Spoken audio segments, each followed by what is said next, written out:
Welcome to subscribers of target 100 mathematics. और जिन्होंने अभी तक सब्सक्राइब नहीं किया है वो जल्दी से सब्सक्राइब कर दें। तहे दिल से आपका स्वागत है टारगेट 100 मैथमेटिक्स में। उम्मीद करती हूँ कि आप सभी अपने घरों में सुरक्षित होंगे। क्लास के अंदर बैक बेंचेस पे पढ़ने का मजा कुछ और ही होता है, लेकिन अब 3.5 महीनों से स्कूल तो बंद है, सारी पढ़ाई ऑनलाइन चल रही है और आप सब खूब मन लगा के पढ़ भी रहे हैं। तो आइए शुरू करते हैं +2 क्लास का चैप्टर 3 मैट्रिसेस। क्या होती है मैट्रिसेस? मैट्रिसेस होता है मैट्रिक्स का प्लूरल, और मैट्रिक्स होती है ordered array of elements. Elements को एक तरीके से लिखना 1 2 3 4 5 6 7 8 9, और हम इसे ऐसे ब्रैकेट में बंद कर देते हैं। इसे कहते हैं मैट्रिक्स। मैट्रिक्स के अंदर जो ये हॉरिजॉन्टल लाइंस होती हैं इनको बोला जाता है रो। तो इसका मतलब इसमें कितनी रो होगी? 3। फिर इसे कहा जाता है कॉलम। वर्टिकल लाइंस को कहा जाता है कॉलम। 3 रो 3 कॉलम, इन्हें कहा जाता है एलिमेंट। हॉरिजॉन्टल लाइंस रो, वर्टिकल लाइंस कॉलम, 3 रो 3 कॉलम। अगर आप इनकी मल्टीप्लाई कर देंगे तो आपके पास आएगा 9, which is number of elements. इस मैट्रिक्स में 9 एलिमेंट्स। अब हम बात करते हैं नोटेशन की, कि इस मैट्रिक्स को किससे रिप्रेजेंट किया जाता है। किसी भी मैट्रिक्स को हमेशा अल्फाबेट्स में कैपिटल लेटर से रिप्रेजेंट किया जाता है। जैसे मैंने इसे रिप्रेजेंट कर दिया ए से। डायगोनल पोजीशन के ऊपर जो एलिमेंट्स होते हैं, अब आपको पता है डायगोनल के बारे में। 1 2 3 4 5 6 7 8 9। डायगोनल पोजीशन के ऊपर जो एलिमेंट्स होते हैं उन्हें डायगोनल एलिमेंट्स कहा जाता है। जैसे इस मैट्रिक्स के डायगोनल एलिमेंट्स है 1 5 9। ओके, अब हमारे पास मैट्रिक्स की आती हैं टाइप्स। मैट्रिक्स की टाइप्स में सबसे पहली टाइप होती है रो मैट्रिक्स। रो मैट्रिक्स होती है जिसमें सिर्फ एक रो हो। एक रो, देखो इसमें सिर्फ एक ही रो है, लेकिन इसमें कॉलम 3। कॉलम आपके ज्यादा भी हो सकते हैं, लेकिन रो सिर्फ एक होनी चाहिए, उसे हम कहते हैं रो मैट्रिक्स। सेकेंड हमारे पास आती है कॉलम मैट्रिक्स। कॉलम मैट्रिक्स में क्या होना चाहिए? सिर्फ एक कॉलम। एक कॉलम मीन्स ऐसे 1 2 3 बस। अब जब आप ये ऑर्डर लिखते हो तो फर्स्ट नंबर हमेशा रो को रिप्रेजेंट करता है और सेकंड नंबर हमेशा कॉलम को रिप्रेजेंट करता है। अब यहां पर आपकी रो कितनी है? 1 2 3। कॉलम है सिर्फ एक, तो इस मैट्रिक्स का ऑर्डर हो गया 3/1। इस मैट्रिक्स का ऑर्डर हो गया 3/1। ये आपकी कॉलम मैट्रिक्स। उसके बाद आती है हमारे पास रेक्टेंगुलर मैट्रिक्स। रेक्टेंगुलर किससे बना है बताओ? रेक्टेंगुलर बना है रेक्टेंगल से। अब रेक्टेंगल तो आप सबको पता ही है। रेक्टेंगल ये होती है जिसकी आमने सामने की भुजाएं बराबर हो। तो मैट्रिक्स में रेक्टेंगल कैसे बनेगी? 1 2 7 5 4 -3। आप कोई भी नंबर लिख सकते हैं। ये एक रेक्टेंगल शेप है। अब बताओ इसका ऑर्डर बताओ। इसमें रो 2, कॉलम काउंट करो, कॉलम 3, तो इस मैट्रिक्स का ऑर्डर हो गया 2/3। रो मैट्रिक्स में एक रो, कॉलम मैट्रिक्स में एक कॉलम। रेक्टेंगुलर मैट्रिक्स में आपके रो और कॉलम अलग अलग होने चाहिए। दोनों नंबर अलग अलग होने चाहिए, चाहे 3/2 हो, 4/7 हो, कुछ भी हो सकता है, लेकिन दोनों डिफरेंट होने चाहिए। उसके बाद हमारे पास आता है स्क्वायर मैट्रिक्स। स्क्वायर मैट्रिक्स में क्या होता है? जैसे रेक्टेंगुलर का मतलब रेक्टेंगल होता है, ऐसे ही स्क्वायर में मैट्रिक्स में स्क्वायर से रिलेटेड है। स्क्वायर 1 2 3 4। स्क्वायर मैट्रिक्स में आपके रो और कॉलम बिल्कुल एक जैसे होंगे। 2/2 3/3 4/4 कुछ भी हो सकता है। तो ये आपकी स्क्वायर मैट्रिक्स होती है। इसके बाद आती है डायगोनल मैट्रिक्स।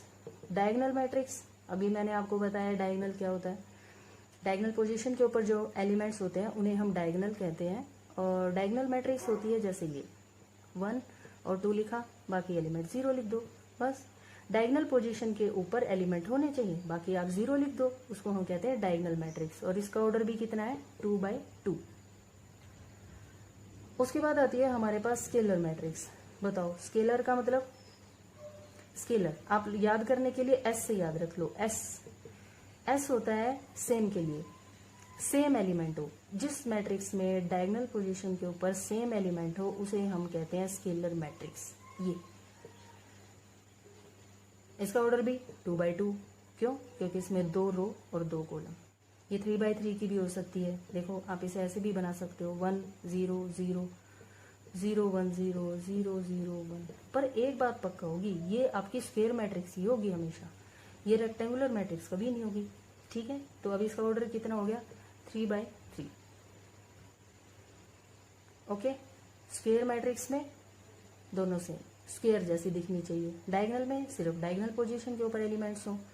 स्केलर में डायगोनल पोजीशन के ऊपर आपके सेम एलिमेंट होने चाहिए, चाहे आप plus low, minus low, under root लो, रैशनल इरेशनल, आप कुछ भी नंबर ले सकते हो, कोई भी रियल नंबर ले सकते हो। और ये आपकी स्केलर मैट्रिक्स होगी। उसके बाद हमारे पास आती है यूनिट मैट्रिक्स। यूनिट, बताओ यूनिट का मतलब, यूनिट का मतलब होता है 1। यूनिट मैट्रिक्स, यूनिट में क्या होता है कि आपकी डायगोनल पोजीशन के ऊपर सिर्फ और सिर्फ 1 रहेगा। ये जैसे ये आपकी 2/2 की बन गई, आप इसे 3/3 में भी बना सकते हो, अभी बनाई थी जैसे हमने 0 1 0 0 0 1। तो ये आपकी यूनिट मैट्रिक्स है। यूनिट मैट्रिक्स को हम आइडेंटिटी मैट्रिक्स भी बोलते हैं। आइडेंटिटी मैट्रिक्स, बस यहाँ सिर्फ 1 होना चाहिए, 1 के अलावा और कोई नंबर नहीं होना चाहिए। अगर यहाँ मान लो 2 2 हो जाएगा तो उसका नाम क्या हो जाएगा, स्केलर। डायगोनल में आप कोई भी ले सकते हो, डिफरेंट लो, सेम लो। अच्छा एक बात बताओ, क्या ये डायगोनल है? हर यूनिट मैट्रिक्स डायगोनल होती है। क्यों? क्योंकि इसमें डायगोनल पोजीशन के ऊपर एलिमेंट्स हैं लेकिन बाकी जगह 0 है।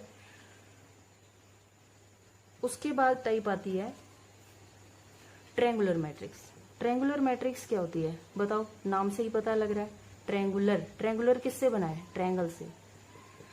अब मैट्रिक्स में ट्रायंगल कैसे होगी, मैट्रिक्स में ट्रायंगल ऐसे होगी जैसे 1 2 7 4 5 8। ये देखो, क्या ये एक ट्रायंगल की शेप बन रही है? तो बाकी एलिमेंट्स में क्या होना चाहिए, बाकी एलिमेंट्स में होना चाहिए 0। ये अब ट्रायंगुलर मैट्रिक्स 2 टाइप की होती है, upper triangular, lower triangular. Upper triangular जिसमें ऊपर की तरफ ट्रायंगल बने, और लोअर ट्रायंगुलर जिसमें नीचे की तरफ ट्रायंगल बने। मतलब 1 4 8 2 3 7, बाकी एलिमेंट्स आपके 0 हो जाएंगे। तो ये आपकी लोअर ट्रायंगुलर होती है क्योंकि इसके अंदर ट्रायंगल नीचे बन रही है। इसको हम बोलते हैं अपर ट्रायंगुलर और इसको हम बोलते हैं लोअर ट्रायंगुलर मैट्रिक्स। ओके, ये आपकी हो गई ट्रायंगुलर मैट्रिक्स। उसके बाद एक बड़ी ही अच्छी मैट्रिक्स आती है जीरो मैट्रिक्स।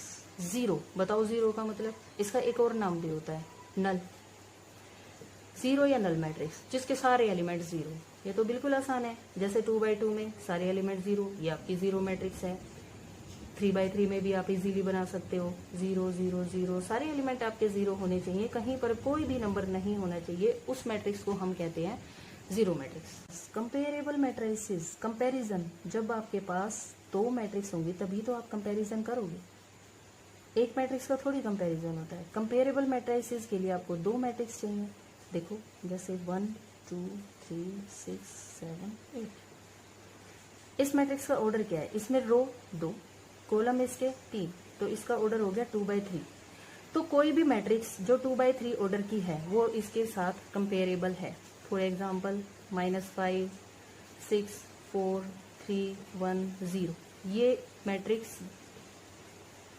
इसके साथ कंपेरेबल है। कंपेरेबल मैट्रिक्स सिर्फ तब होंगी जब उन दोनों का ऑर्डर कैसा होगा, सेम।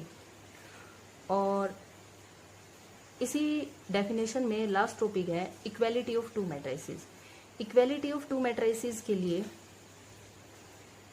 ये तो आपको आ गया होगा सारा समझ में। रो मैट्रिक्स में क्या होना चाहिए, एक रो, कॉलम में एक कॉलम, रेक्टेंगुलर रेक्टेंगल जैसी शेप हो, स्क्वायर स्क्वायर जैसी शेप हो, डायगोनल में डायगोनल पोजीशन, स्केलर में डायगोनल पोजीशन के ऊपर सेम एलिमेंट्स, यूनिट 1 हो जाए, ट्रायंगुलर ऊपर ट्रायंगुलर बने, लोअर ट्रायंगुलर, 0 में सारे एलिमेंट 0।